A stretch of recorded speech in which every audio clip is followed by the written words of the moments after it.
What do you do when you have bad dreams? Now, you hear all the time that your dreams are really reflections of what's actually going on in your physical life, but maybe that you can't access all of that information, so your dream state takes over, and your dreams are always all you. So if someone's chasing you, or if you're feeling like you're falling, um, every character in that dream is you. If that is indeed true, we really should pay more attention to our dreams because they're showing us ways of escape, or they're giving us a foreshadowing of what's coming, and we need to get ready for something that we haven't prepared for.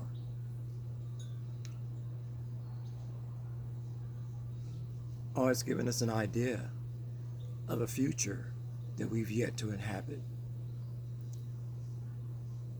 I want to talk about dreams.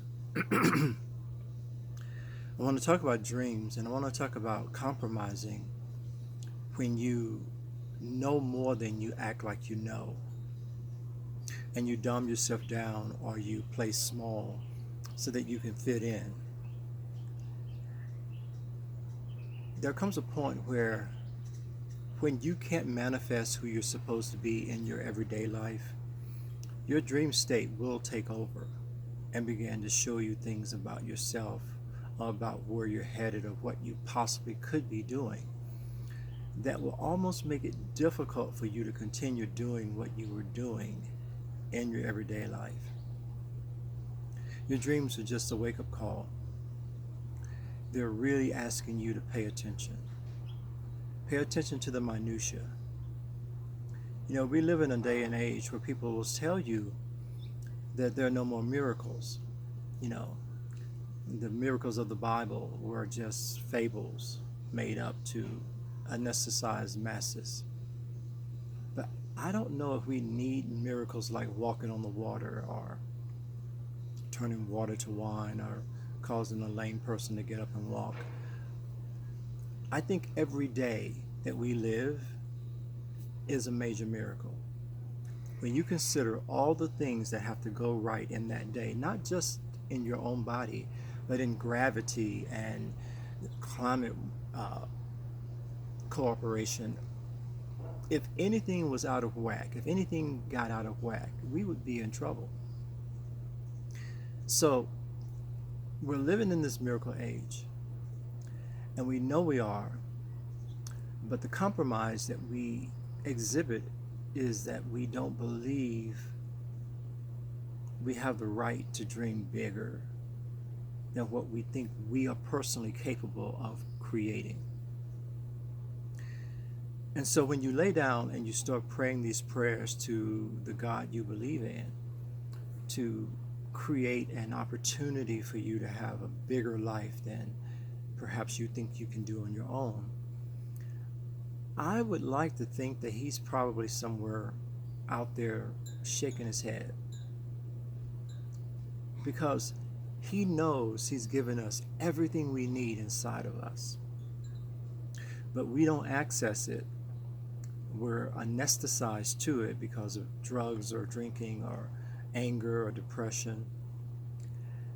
And we might be having a good life, like a good enough life, but is it our best life?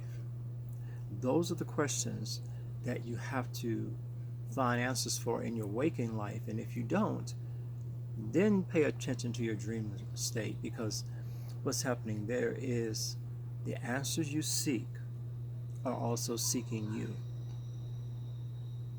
And when I talk about being still and sitting still and letting information find you, that's exactly what I mean. In Taoism, they call it the art of not doing. Everyone reads that and think it means just sit down and do nothing. But it's when you've exhausted all of your understanding of what you thought you could do, should do, and you still can't make something happen. Now you have to let go. and let magic happen. The same creative stuff that keeps this world moving and operating systematically is at work on your behalf. But you have to believe that. You have to stop scheming and planning and trying to manipulate situations to get what you want. Because whatever you're going to ask for, I promise you, is not all you need. So even the thing that you want to articulate that you think you need most is not going to be enough. You have to tap into that supernatural source, because it is the only way you can stay afloat. I posted some pictures here recently of this yard that I'm sitting in now. I can go back to 2007 when I first moved here, and this was just a barren space, as it would be in the desert. So whatever greenery or whatever life that you see here, I've lived here long enough to have brought all of that into this yard, to understand the process of that.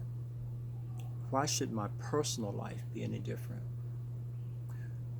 How do I deserve waking up into the biggest miracle of my life instantaneously?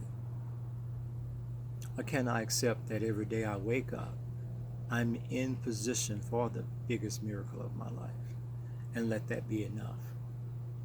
No different than I had to have patience with this garden. Are you having patience with yourself? Are you holding yourself to some standard of success that is impractical? And if you don't achieve it that way, now you have all the excuse in the world to not have faith, to be small and think evil thoughts. Are you compromising with your gifts, your talents, your very life? Because if you are, that needs to stop. Because you're a miracle. You have to see that. If you've lived another day, that's a day you have to change everything about your life. And you can, if you will.